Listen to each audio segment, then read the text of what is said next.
Dear colleagues, as President of the European Society of Intensive Care Medicine, I am immensely proud to welcome you to the start of the COVID-19 Skills Preparation course, funded by the European Union and initiated by DG Santé of the European Commission.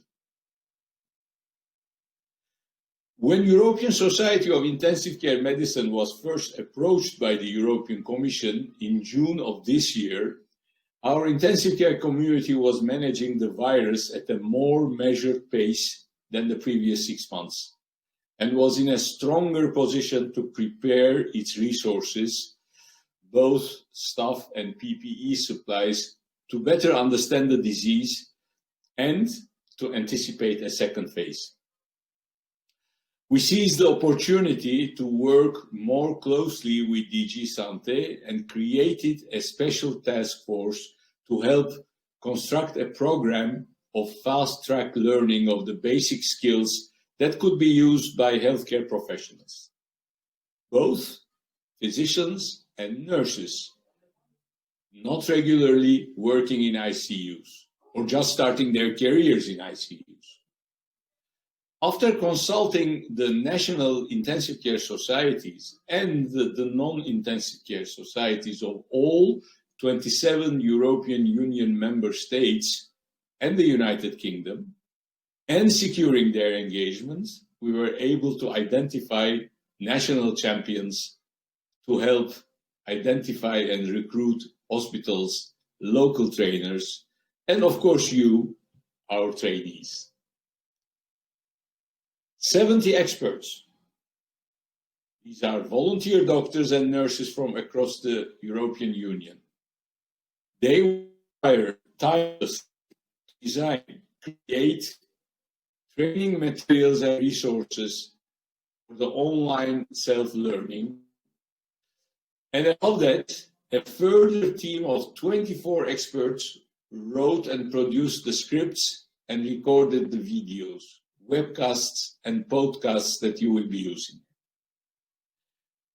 Filming for the immersive training took place in mid-September in a realistic setting in an ICU in Milan. We created a dedicated webpage which went live in September, a special helpline, an email address for anyone with specific queries or interested in learning more about the program.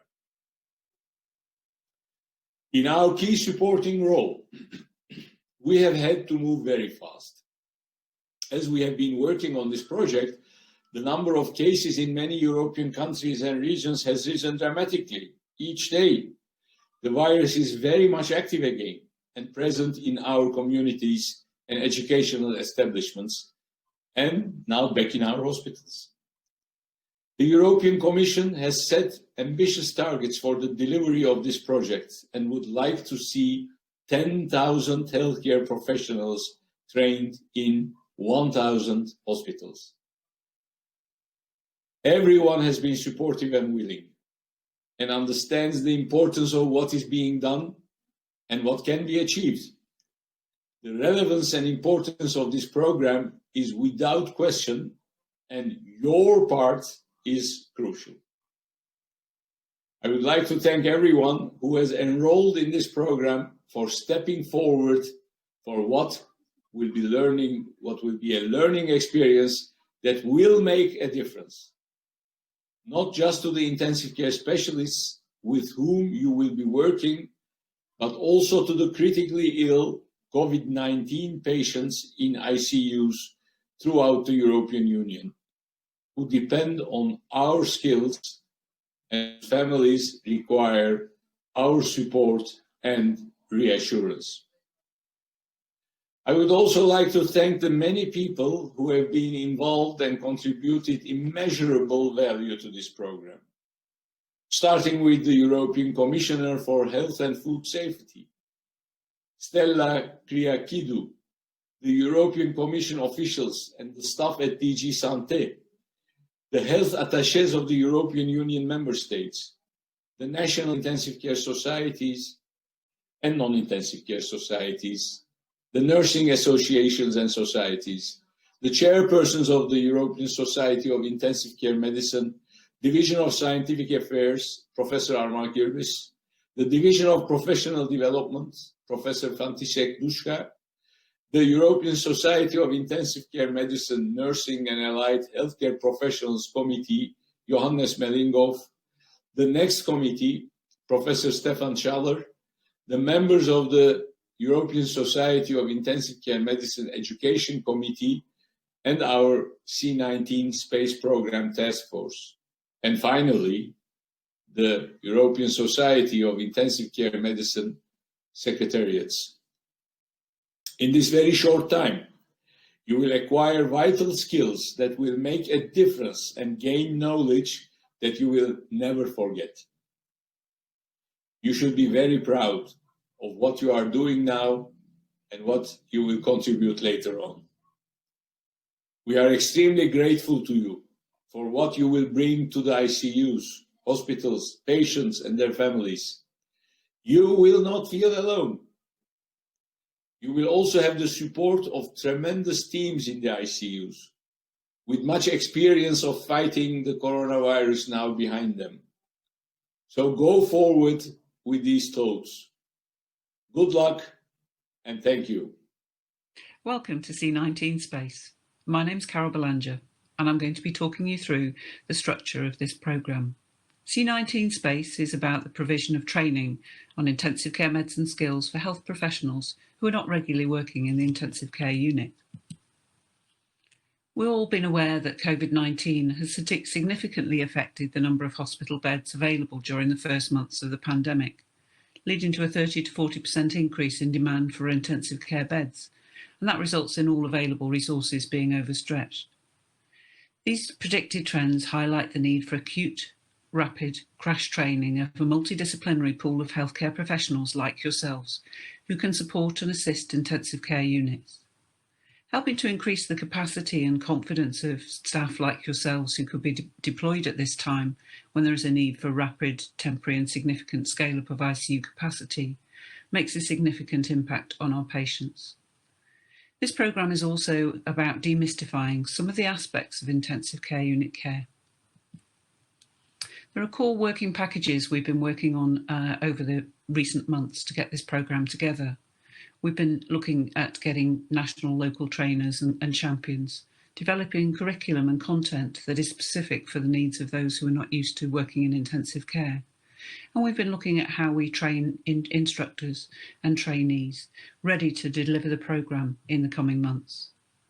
This is an EU ESICM programme, and our intention is to reach the 28 countries plus the UK, intending to get towards 1,000 hospitals and train 10,000 healthcare professionals to help assist caring for intensive care patients during a pandemic. The curriculum that we've put together for you starts from making sure that you are safe as an individual working in an intensive care unit setting. So as you can see from this roadmap, we talk about personal safety and PPE. Then we introduce you to the ICU, which can be a strange environment if you've not been here before. And this is about making sure that you feel comfortable in the environment in which you're coming to help. And then we talk through some of the key aspects of intensive care patients, general aspects around admission, looking at respiratory support, hemodynamic monitoring, sepsis, infections and other aspects of ICU care, and ending up with a really important aspect about the way we manage patients, which is team care. So the C19 Space training programme is quite unique. We've recognised that a lot of people in the first surge receive some training and some time in the intensive care unit supporting patients. And so we've created a two-track system. So those people who have some intensive care skills and knowledge will be able to take a fast-track option and go straight to the face-to-face training.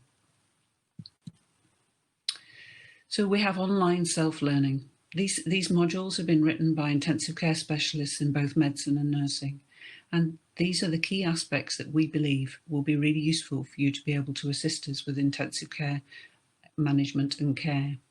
There's self-assessment after each chapter in the form of multiple choice questions, and there are unlimited attempts for these. These online self-learning web podcasts are delivered in English. Then we move on to the face-to-face training. This is where we introduce virtual reality. This is novel for intensive care, and what we've created is a situation where we can actually walk you through an intensive care unit. We can show you the sights and sounds of what an intensive care unit looks and sounds like. And we can take you through masterclasses around individual patient scenarios and walk you through the things that are required for patients in those settings. These masterclasses cover respiratory monitoring, hemodynamic monitoring, infection and sepsis, and some clinical pharmacology. Then we do some post-test questions and close. So in the 24 hours of the e-learning and the face-to-face training, we provided a snapshot of the key skills that we think will be useful for intensive care support when you come to join us. On successful completion of this, you will receive an ICU passport certificate, CME and CNE points for nursing. The important thing about the face-to-face training is this training is delivered in a local language. At the moment, it's been translated into 22 different languages. And the key trainers will be able to make sure that individuals are getting the support they need going through the virtual reality. Educational kit has been provided for trainers. So we've provided podcasts, delivered an online training, and some face-to-face programme and guidelines. And the important thing is that we're supporting trainers to be able to deliver the programme to as many people as we can. And this again is in the local language. So as local trainers, your role would be you'll be a ICU professional with extensive experience in intensive care, have sound expertise in the field and training experience, and a great deal of enthusiasm, and willing to be part of creating the European healthcare army fighting back with united forces during this pandemic. Your roles will very much be to identify the trainees in your organisation in collaboration with your hospital management and heads of department, to engage them in the training programme and assist trainees with any queries, and schedule and coordinate local face-to-face training, and get familiar with the educational toolkit to know how the immersive learning experience works, so that trainees get the most out of the experience that we're providing for them. You can also access the trainer online classroom and communicate with the ESICM experts for any queries, so there's plenty of support out there for you as a trainer. If you're joining this as a trainee, you'll be a doctor or a nurse not regularly working in the intensive care unit, or a physician or nurse about to join the ICU, or starting to join a rotation in the intensive care unit, with tailored induction to the patients suffering from COVID-19. Your role will be to participate and commit to the training programme, to demonstrate upon the training completion the capacity and ability to perform the required functions in the intensive care unit to support the established intensive care unit staff, to support and assist their ICU colleagues when deployment of you as a healthcare professional is required due to new surges of COVID-19. It's also important as a trainee, there will be skills that you will take away that you can use in your own scope of practice. It's really important to remember you already have extensive skills in caring for patients, and we aim to build on these for critical care. We're not trying to create quick intensive care nurses and doctors. We're trying to make sure that there are skills and knowledge available for those who are coming to assist us in this pandemic. Your existing skills and knowledge are both valuable and essential to care for critically ill patients effectively during a pandemic. The C19 ICU passport provides a foundation for this. We thank you for your entertaining being involved in the C19 space programme, and welcome to the ICU Healthcare Army. We really hope you enjoy this programme.